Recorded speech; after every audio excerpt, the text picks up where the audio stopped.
মাননীয় স্পিকার, আমাদের ইসরায়েল এবং ইরানের যে যুদ্ধ, সেই কারণে আমাদের তেলের মূল্য এবং তেলের প্রাপ্যতা দুটোই কিন্তু অনিশ্চিতের দিকে। আমি আপনার মাধ্যমে মাননীয় মন্ত্রীর কাছে জানতে চাই, বাংলাদেশের মূল্যস্ফীতি বহুদিন ধরেই ডাবল ডিজিটে ছিল, এখন সেটা 9% কিছু উপরে, খাদ্যদ্রব্য বিশেষ করে।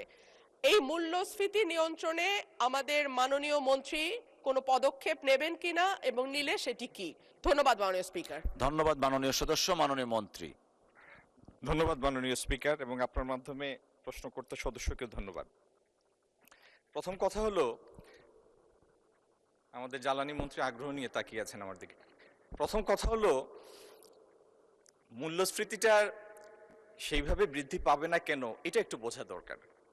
সারা পৃথিবীতে জ্বালানি তেলের মূল্য যে অনুপাতে, যে রেশিওতে বৃদ্ধি পেয়েছে, তার তুলনায় বাংলাদেশের যে মূল্য বৃদ্ধি হয়েছে সেটা নিতান্তই মডেস্ট।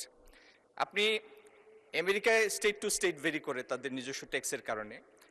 এই যুদ্ধ শুরু হওয়ার আগে অনেক স্টেটে $2.80 70 ছিল পার গ্যালন, মানে 4.5 লিটার। সেটি $5 ছাড়িয়ে গিয়েছে বিভিন্ন স্টেটে।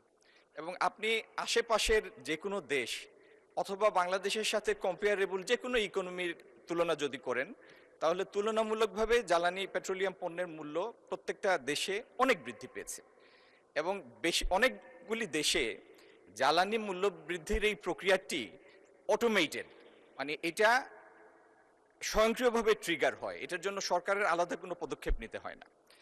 আমাদের এইখানে যে বৃদ্ধিটা হয়েছে ডিজেলের ক্ষেত্রে, 100 টাকার ডিজেলকে আমরা 115 টাকায় নিয়েছি, 15%। আমি শুধু বোঝার জন্য বলছি মাননীয় স্পিকার, একটা শিল্প কারখানায় তাদের যে কস্ট থাকে, কস্ট অফ প্রোডাকশন, তার মধ্যে 7 থেকে 8% থাকে ম্যানুফ্যাকচারিং সেক্টর ভেদে, 7 থেকে 8% থাকে জ্বালানির মূল্য। তো সেই 7 থেকে 8%কে যদি আমরা 100% ধরি, তার 15% ডিজেলের মূল্য বৃদ্ধি পেয়েছে।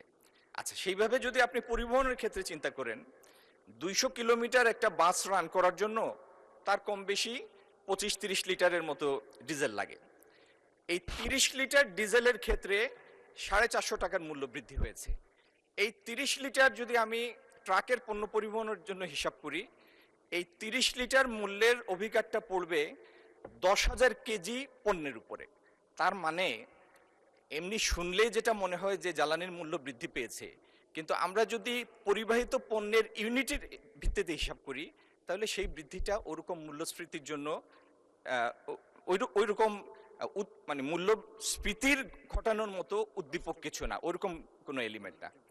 আর একটা জিনিস তো ঠিক, আপনি অর্থনীতিকে এমন একটা জায়গায় নিয়ে যেতে পারবেন না যেই জায়গায় ফান্ডামেন্টাল ব্যালেন্সটা ইমব্যালেন্সে পৌঁছে যায়। সেজন্য পৃথিবীর সব দেশ যে নীতিটা নিয়েছে, আমরা সেই নীতি মডেস্টলি সেই নীতি নিয়েছি এবং মূল্য বৃদ্ধি করেছি, খুবই একটা মডারেট মূল্য বৃদ্ধি করেছি। ধন্যবাদ মাননীয় স্পিকার।